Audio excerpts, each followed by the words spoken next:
About 13 years old, I went to my dad and I said, I'm lonely. I've got no friends. And without skipping a beat, he said, it's because you're fat. And with that, he drove me down to the pharmacy and we got some Slim Fast shakes. One for breakfast, one for lunch, and a proper dinner, as the ad said.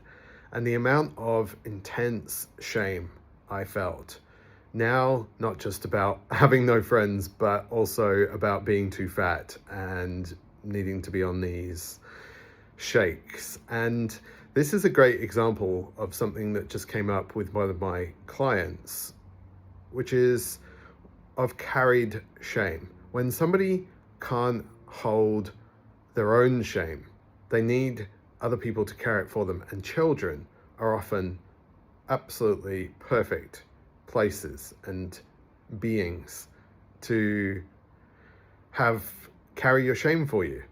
And so in that moment, I began to carry much of my dad's shame.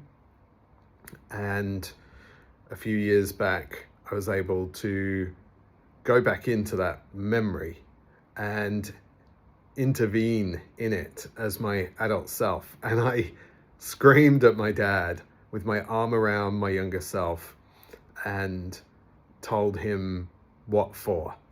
Told him how harmful he was being, and essentially gave him back his shame and was able to really transform the quality of that memory.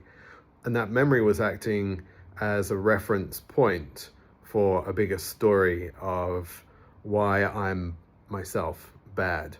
And it wasn't the whole solution, it wasn't the end of the story of me and shame, but it was a significant moment. So when I told my client today about how her intense shame that she's grappling with and seeking support for may in large part be carried shame, she was just amazed by that notion.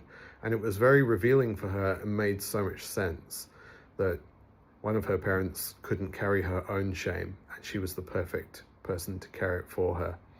So I wonder how this lands with you. Are you carrying somebody else's shame? Could you be carrying somebody else's shame? And what would it look like to give it back to them?